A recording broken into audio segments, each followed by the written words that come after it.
நம்ம கட்சியினுடைய 2வது ஆண்டு விழா, அதாவது 3rd இயரோட தொடக்க விழா இன்னைக்கு தமிழ்நாட்டில் ஒரு மிகப்பெரிய ஒரு கட்சியாக நம்ம வளர்ந்து இருக்கிறோம் அப்படின்னா அது உங்களால் தான். ப்ளஸ் நம்மளை நேசிக்கிற கோடிக்கணக்கான மக்களும் தான் அதுக்கு ஒரு மிக முக்கிய ஒரு காரணம்.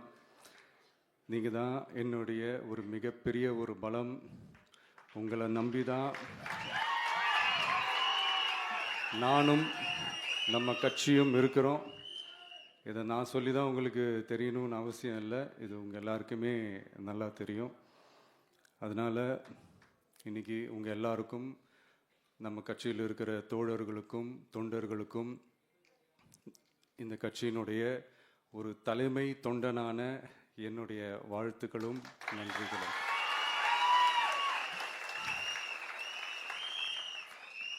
அப்புறம் என்ன, மைக்கை பிடிச்சாச்சு, வெடியை கொளுத்தி போட்டுருவோமா?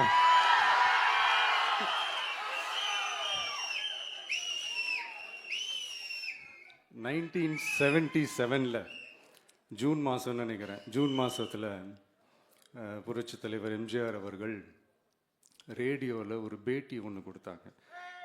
அதில் பேசும்போது சொன்னாங்க, பேரறிஞர் அண்ணா அவர்கள் இருந்த இடத்தில் இப்படிப்பட்டவர்களும் அமர்கின்ற ஒரு நிலைமை ஏற்பட்டுச்சேன்னு எண்ணி எண்ணி கண்ணீர் வடித்தேன். அன்னைக்கு அந்த கண்ணீரை துடைக்க ஆரம்பித்த இயக்கம் தான் அண்ணா திராவிட முன்னேற்ற கழகம்னு சொன்னார். அதே மாதிரி 2017க்கு அப்புறம் 2021க்கு அப்புறம் தமிழ்நாட்டுடைய நிலைமையை பற்றி யோசித்து பார்த்த நம்ம தமிழக மக்கள், காமராஜர் அவர்கள் இருந்த இடத்தில், அண்ணா அவர்கள் இருந்த இடத்தில், எம்ஜிஆர் அவர்கள் இருந்த இடத்தில் இப்படிப்பட்டவர்களும் அமர்கின்ற ஒரு நிலைமை ஏற்பட்டுருச்சேன்னு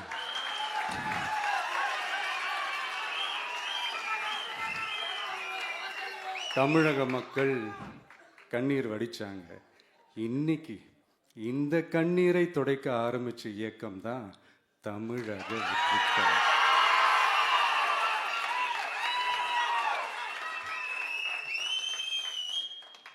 இப்படியெல்லாம் நம்ம பேசுறதுனால கண்டிப்பாக சில பேர் கொந்தளிப்பாங்க. அது பற்றில நம்ம கவலைப்படக்கூடாது, ஏன்னா கொந்தளிக்கிறது தான் அவங்களுக்கு வேலையே.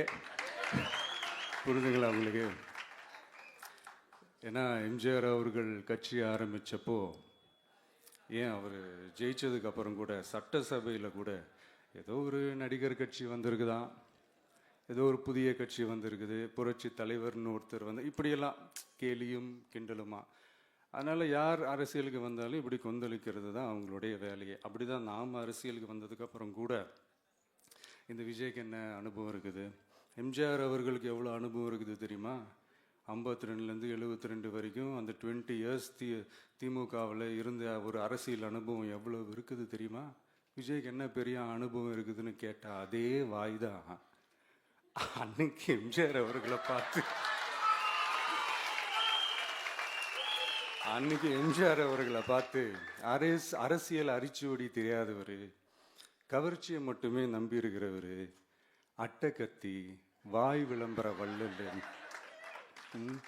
இவருக்கு கேள்வி மட்டும்தான் கேட்க தெரியும், பதில் சொல்ல தெரியாது, நிருபர்களை சந்திக்க மாட்டார், டெல்லியை வகச்சிக்க மாட்டார், மேலே இருந்து அவருக்கு அவ்வளோ ப்ரெஷர் இருக்குது, அப்படி இப்படின்னு சொன்னதும் அதே வாய் தான். அதனால் எம்ஜிஆர் அவர்களை மட்டும் இல்லை, அவருடைய தொண்டர்களை கூட விட்டு வைக்கலை.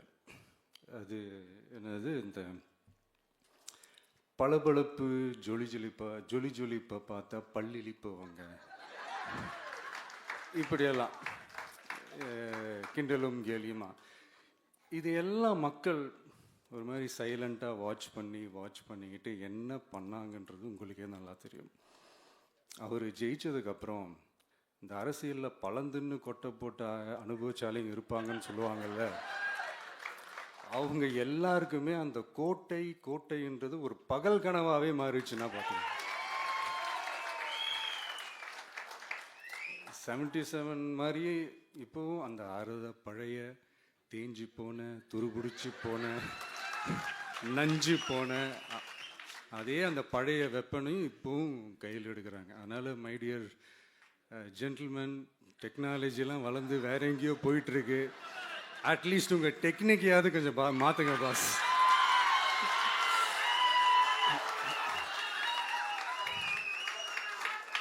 காமராஜர் அவர்களையும் விட்டு வைக்கல. அவருக்கு இலக்கியம்னா என்ன தெரியும், அவர் மாபெரும் புலவர், அந்த புலவர் இந்த புலவர்னு அவரை பற்றியும் கிண்டலும் கேலியுமா. அதான் முன்னாடியே சொன்ன மாதிரி யார் எதிர்த்து நின்னாலும் அவங்கள கொந்தளிக்கிறது தான் அவங்களுடைய வேலையே. ஸோ இப்படி அவங்க பண்ணுற தப்பெல்லாம் நம்ம எடுத்து சொன்னால், அவங்க பண்ணுற அட்ராசிட்டியை பற்றி நம்ம எடுத்து சொன்னால், அவங்க பண்ணுற அந்த ஊழலை பற்றி தான் நம்ம எடுத்து சொன்னோம். முக்கியமாக நாம் அதை எடுத்து சொன்னால் 50 வருஷத்துக்கு முன்னாடி இருக்கிற அதே தகர டப்பாவை எடுத்து உருட்ட ஆரம்பிச்சிருவாங்க.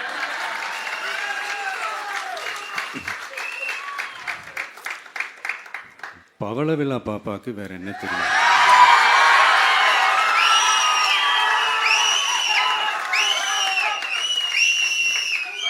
பழைய டப்பாவை உருட்டதானே தெரியும். அதுக்காக நாம் அவங்க பண்ணுற தப்பெல்லாம் சொல்லாமல் வெளியே சொல்லாமல் இருக்க முடியுமா? சொல்லுவோம், சொல்லிக்கிட்டே இருப்போம். நம்மளை தவிர யார் அவங்கள ஏற்று நின்று கேள்வி கேட்கறது? யாருக்கு அந்த தில் இருக்குது?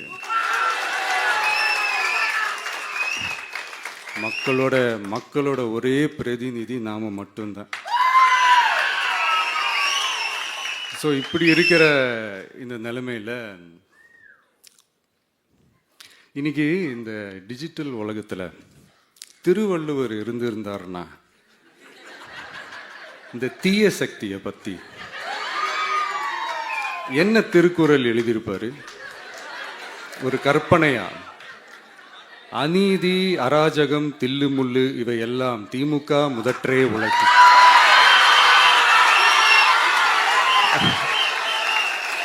ஒரு கற்பனையா?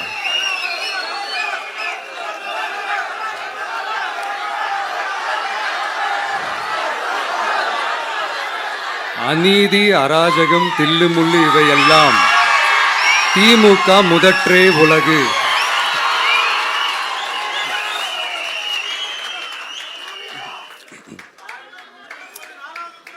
அடுத்து இந்த என்னப்பா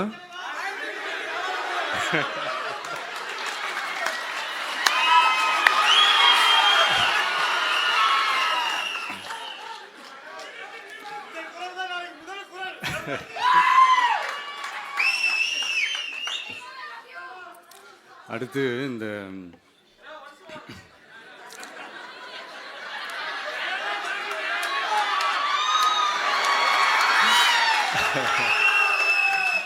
சொல்லிட்டேன், 2 வாட்டி சொல்லிட்டேன். அநீதி, அராஜகம், தில்லுமுள்ளு இவையெல்லாம் திமுக முதற்றே உலகு.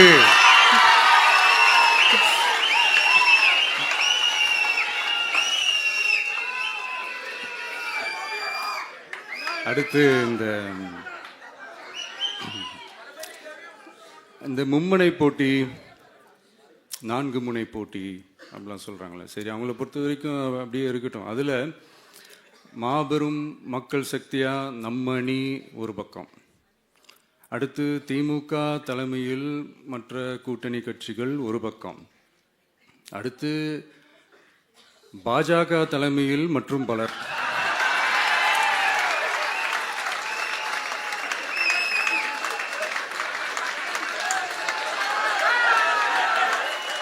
என்னப்பா சிரிக்கிறீங்க? உண்மைதானேப்பா சொன்னேன்.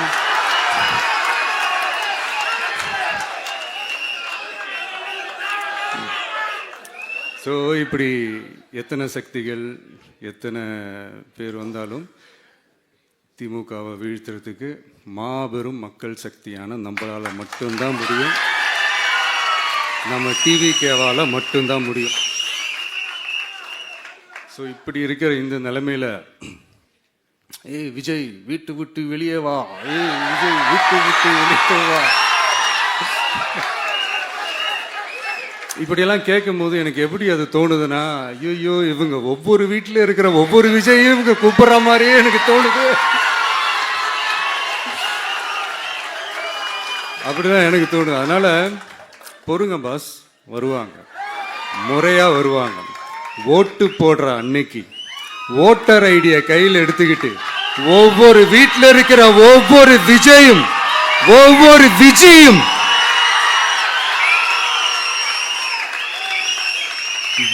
பூத்தா காலையிலேயே வந்து நிப்பாங்க பாருங்க. அன்னைக்கு தெரியும் பாருங்க, ஏண்டா இந்த விஜய கூப்பிட்டோம்னு.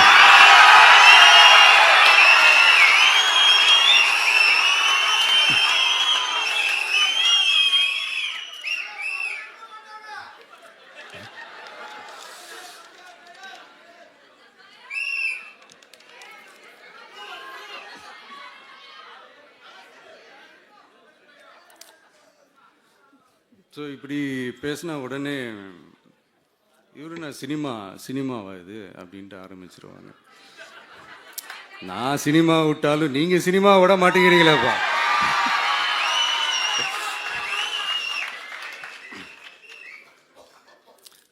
அப்புறம் இன்னொரு ரீசெண்டாக அந்த ஒரு விஷயம் போயிட்டு இருக்குல்ல, இந்த கருத்து கணிப்பு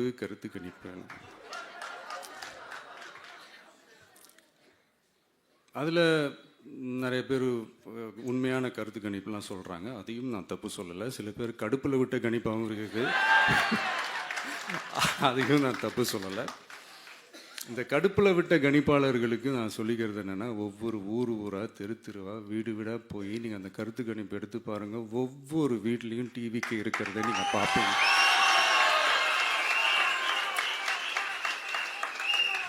அப்படி சப்போஸ் உங்களுக்கு அது ஷாக்கிங்காக இருந்துச்சுன்னா ரப்பர் வச்சு எல்லாத்தையும் அழிச்சிட்டு மறுபடியும் முதல்லேருந்து எடுத்து பாருங்க, அதே ரிசல்ட் தான் வரும்.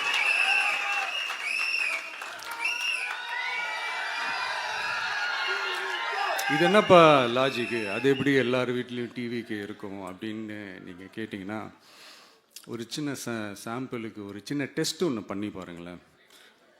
நம்ம சிஎம் சார் இருக்காங்கள்ல, ஸ்டாலின் சார்,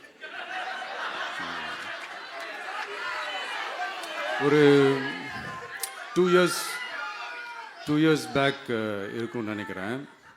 ஒரு மேடையில் பேசும்போது சொன்னாங்க, இந்த மாதிரி என்னோட கட்சிக்கு அவங்களுடைய கட்சிக்காரங்க சில பேர் பண்ணுற அட்ராசிட்டி, ஒரு சில மந்திரிகள் பண்ணுற சில அட்ராசிட்டிஸ்லாம் பார்த்து ராத்திரியில் எனக்கு தூக்கமே வரமாட்டேங்குது அப்படின்னு ஒரு 2 இயர்ஸ் பேக் இருக்கும்னு நினைக்கிறேன். அந்த வீடியோ கூட இருக்குது. அப்படி இருக்கிற அவரு என்னைக்காவது ஒரு நாள் அசந்து தூங்குவார்ல, அப்ப அவர்கிட்ட போய், சார்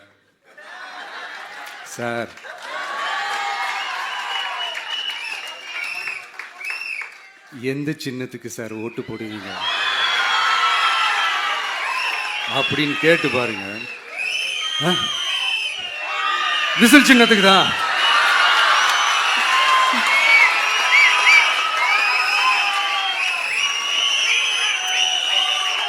தூக்கத்தில் இப்படி டப்புன்னு எழுப்பி கேட்டால் டப்புன்னு உண்மையை போட்டு உடைச்சிருவாங்க. அதுக்கு சொன்ன அப்படி இருக்கிற இந்த நிலைமையில டிவிக்கே வந்து சிட்டியில் தான் இருக்குது, டவுனில் தான் இருக்குது, வில்லேஜ் சைட்லலாம் இல்லை அப்படின்னு சொல்கிறவங்களுக்கு இந்த மாதிரி சில டெஸ்ட் எல்லாம் பண்ணி பாருங்க, தெரியும்.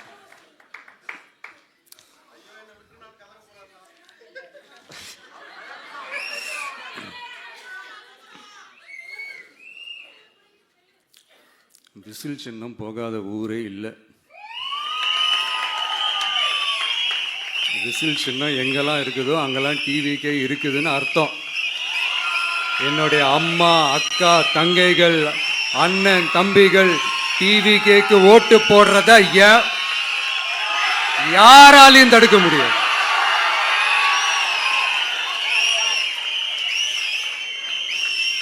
ரத்த சொந்தமா நம்மள நினைக்கிற நம்மளோட வகையராக்களை எந்த கட்சியாலையும் எவ்வளவு விலை கொடுத்தாலும் வாங்கவே முடியாது.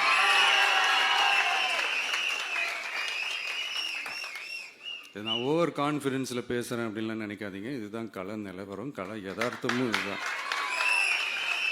தீய சக்தியை வீழ்த்துறதுக்கு தூய சக்தியான நம்மளால மட்டும்தான் முடியும். இந்த 2026 சட்டமன்ற தேர்தலில் டிவிக்கே தான் மக்களோட ஒரே ஆப்ஷன். Otherwise no diversion.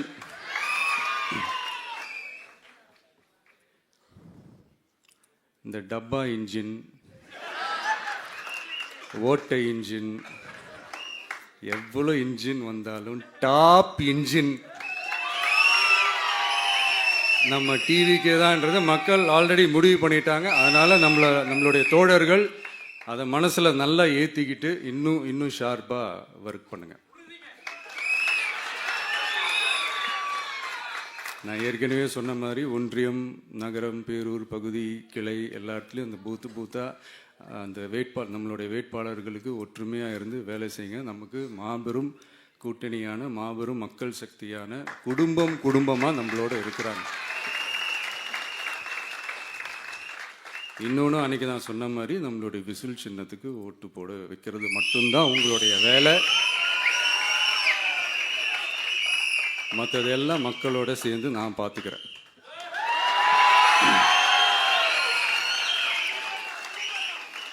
தமிழ்நாட்டோட அரசியலில் தி விசில் ப்ளோயர் இஸ் டிவிகே.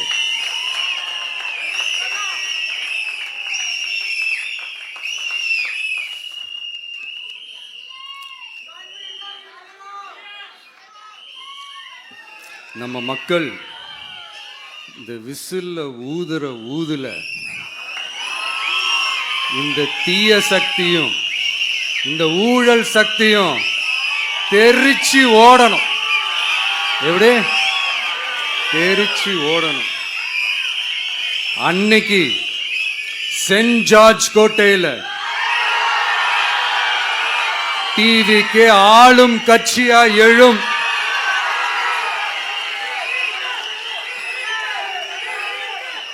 உங்களோட நான் இருக்கேன், நம்மளோட நம்ம மக்கள் இருக்கிறாங்க. இதுக்கு மேல என்ன வேணும்? கான்ஃபிடென்ட்டா இருங்க. நல்லதே நடக்கும். வெற்றி நிச்சயம். மீண்டும் சந்திக்கும் வரை நன்றி, வணக்கம்.